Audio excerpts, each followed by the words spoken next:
There are 339 books in the Rory Gilmore Reading Challenge, and I'm going to read all of them, and I mean every single last one of them. The Reading Challenge includes all of the books that Rory Gilmore read or talked about during the run of the highly popular mid-2000s TV series Gilmore Girls.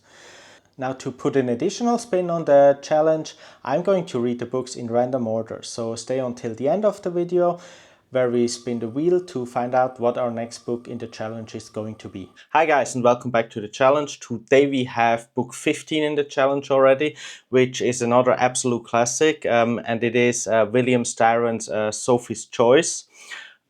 This book is written in 1979, but it is set in the late 1940s in the aftermath of the Second World War.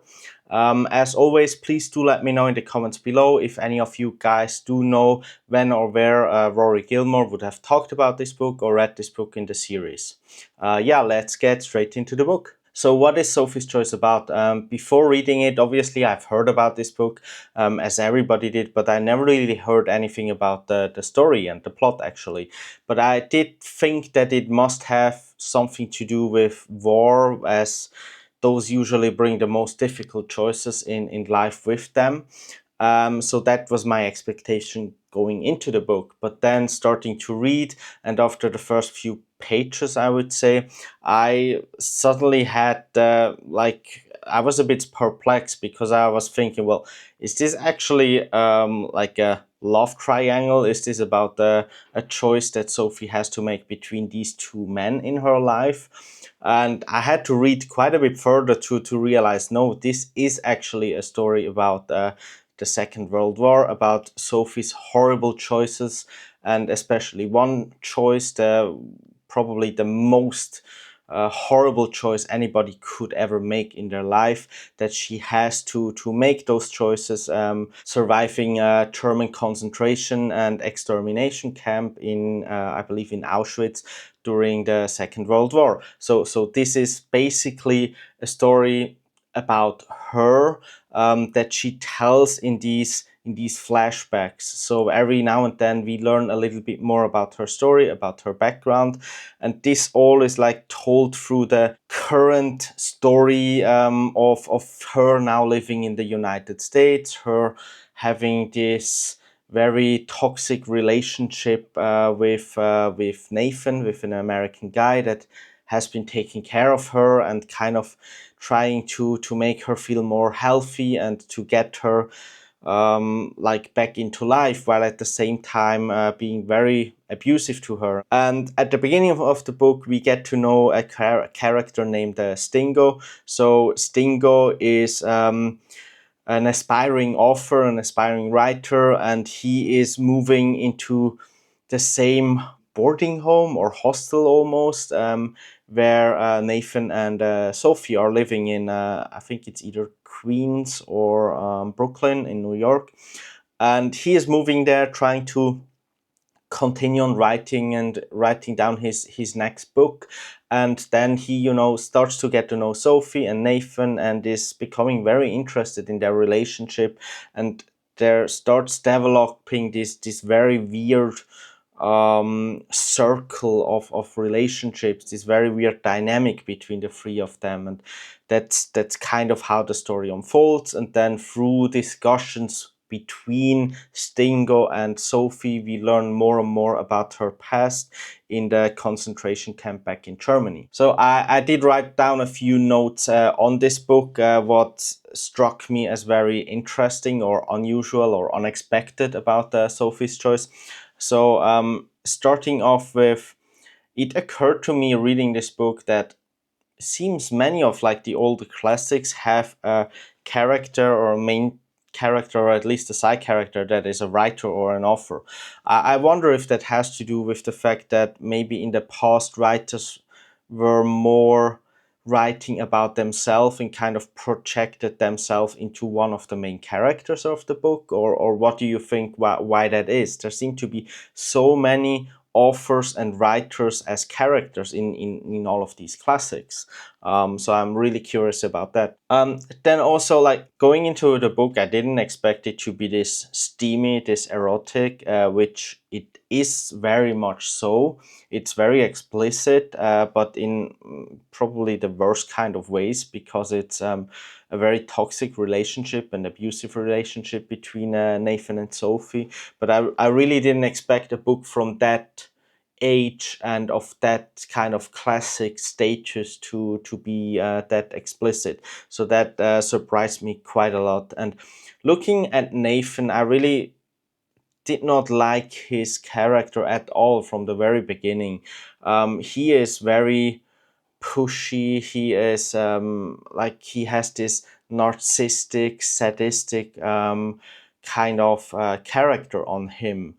And I do not understand what both Sophie and Stingo see in him, because both of them seem very attracted and inspired by Nathan, and I find it absolutely unbelievable on why these people would be so drawn into that kind of person. Okay, if you look at Sophie, maybe she felt that she has been saved by Nathan and he owes Nathan for taking so good care of her, but still, having gone through of everything that she has gone through, surely she can see through that kind of character that he is trying to project and hold up, and see the real person that he is behind. So I didn't find that part very believable, that they both would choose to surround themselves with a person like Nathan. Like, on that note as well, didn't feel very believable to me that when Stingo meets Nathan and Sophie in the beginning, he has a falling out with Nathan. They don't get along at all in the beginning, and then he witnesses some arguments between Sophie and Nathan as well, and then suddenly, like, a few pages later, he's like best friends with Nathan, and he like can't wait to go out with him and can't wait to tell him about his writings and his books. And like, that kind of character development that felt very unbelievable, it was just completely missing. And then again, it goes so far that Stingo is at the point where we feel like he has this need of validation from Nathan on his writing, on his career, basically.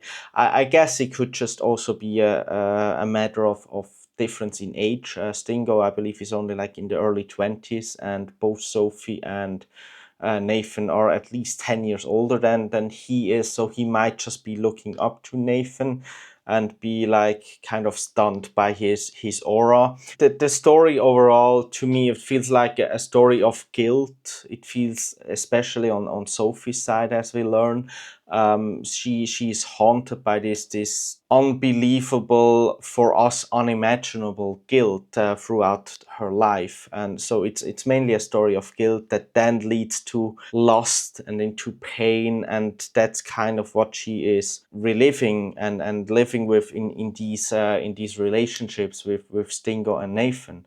So I think it's just that kind of guilt is too much for her to bear, why she is probably just putting herself in these horrible situations that are not healthy for her at all. There are some things that I found weird about Sophie as well. So one thing is, according to the book, she's supposed to be Polish, which I think also kind of matches up with her name. So obviously she would know a lot of German as well. Every now and then she throws in a German word or a German sentence.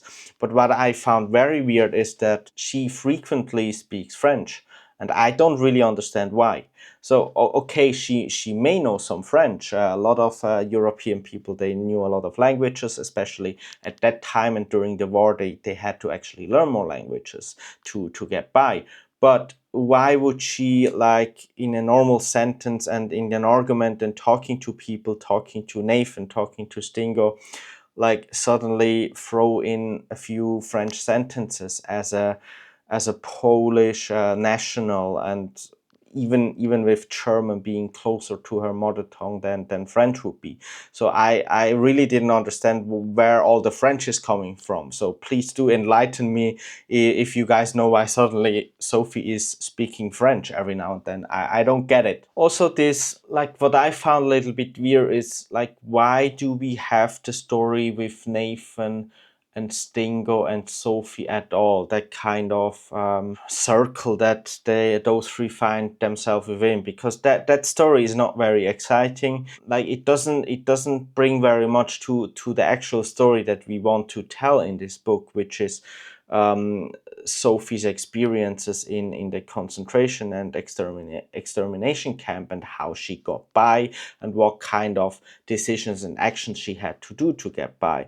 And I feel that the whole, like, story with Nathan and Stingo is just there as a kind of vehicle to be able to look back into the past, and to look back at what Sophie has experienced, since William Styron probably didn't just want to tell a simple, like, the story in a simple timeline.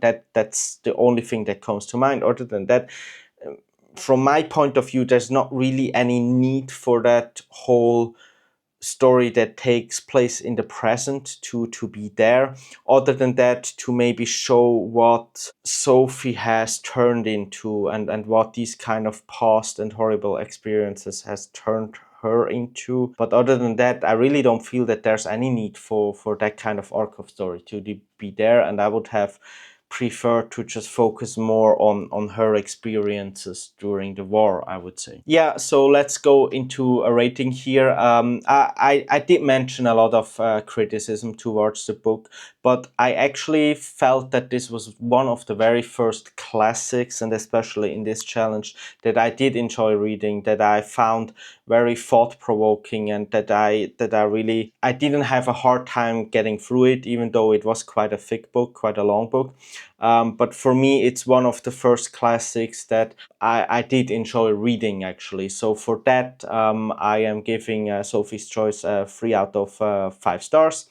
It's not something that I would pick out for myself to read usually, but I do feel that it's almost general knowledge at this point to have had read Sophie's Choice at one point in your life. So I do feel this is like on a mandatory reading list, and I'm happy I was able to do that in this Rory Gilmore Reading Challenge.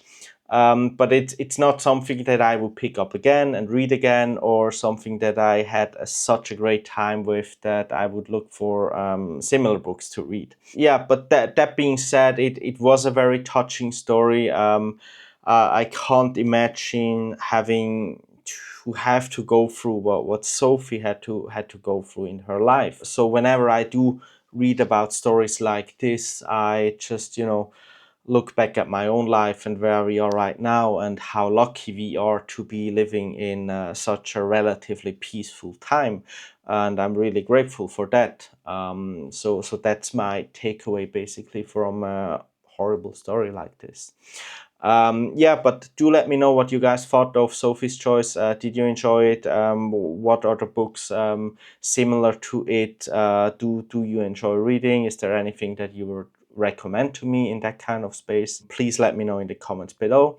And as you guys all know, what's left to do is to pick the next book in the challenge. So as always, we are going to spin the wheel and see what our next book in our Rory Gilmore Reading Challenge is going to be. Okay, so as always, I have my little wheel here with all the remaining books in the challenge, which at the moment are 324, which still is a lot. But yeah, let's see what we are going to get in the next week of this challenge. So 3, 2, 1, and go!